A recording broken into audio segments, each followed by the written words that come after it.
It's June 30, 2021. I was on my way home this afternoon and I went down to the parking lot of the Country Kitchen in Prunedale, which is directly behind the location where that fire had occurred in that previous video I had done. I noted a couple of Caltrans trucks in the parking lot. I said, well, maybe they're in there eating or something along those lines, or who knows what. Maybe they were just using it as a staging point because they're doing road construction up and down Highway 101. But I walked around to see where access was on that backside, to see how close it was to any structures in case there were a fire, that it expanded out in one way or the other. The prevailing winds tend to blow the other way towards the housing, to the east. So I don't know that it would be too big of a concern, but you never know.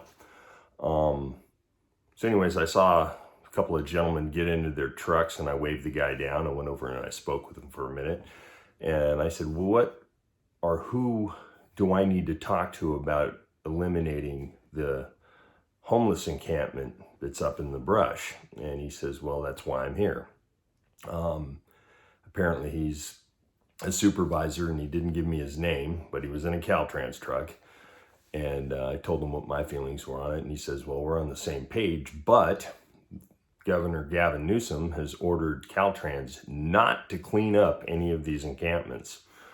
So all the human waste and the trash and the hoarding and the stolen bicycles and whatever else, yard furniture and barbecue grills and stuff that they're taking off of people's porches and patios and all the locations around Monterey, Prunedale, Salinas, etc. Any of the freeway areas are deemed state property.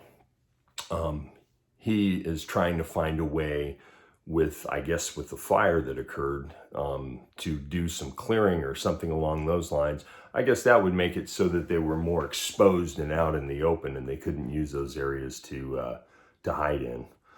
And then the day before, I had a little back and forth with our sheriff, Steve Burnell. It's always fun engaging with him a little bit, and he said the same thing. It's state property. It's like his hands are tied. He can't do anything. And I thought it odd because that state property is part of what I believe would be the easement for the future expansion of 101 and an alternate route for freeway on-ramps, etc. That's part of the 156 interchange 101 area. So I know that they control a large swath of land through there. 101, 156, 68, 218, those are all state properties, and the sheriff will enforce, traffic violations. I've seen people get pulled over by sheriff's deputies. I've seen pursuits on 101, and I've heard them on the scanner all over, up on Highway 1 and on all these roads.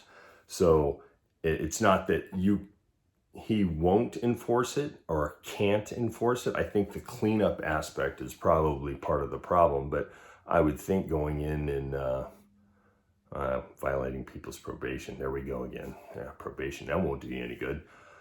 Anyways, I'm looking into it. If you feel the same way, I would suggest either writing a letter, text messaging. I had sent an email to the supervisor of this district for Caltrans and I got nothing, absolutely nothing. And then I followed up and sent another one and I got nothing again. He's down in San Luis Obispo and, I guess he doesn't give a shit, or maybe he's just as frustrated as the rest of us and the governor's not going to do anything about it.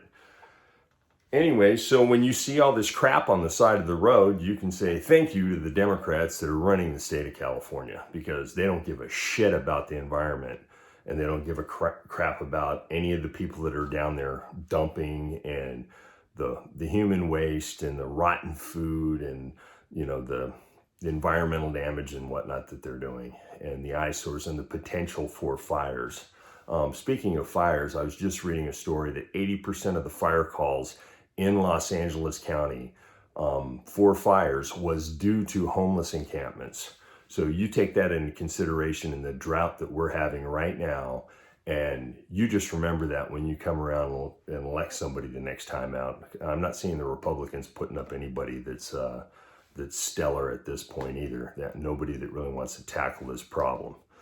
Anyways, just an update, letting you know what's going on. Peace out.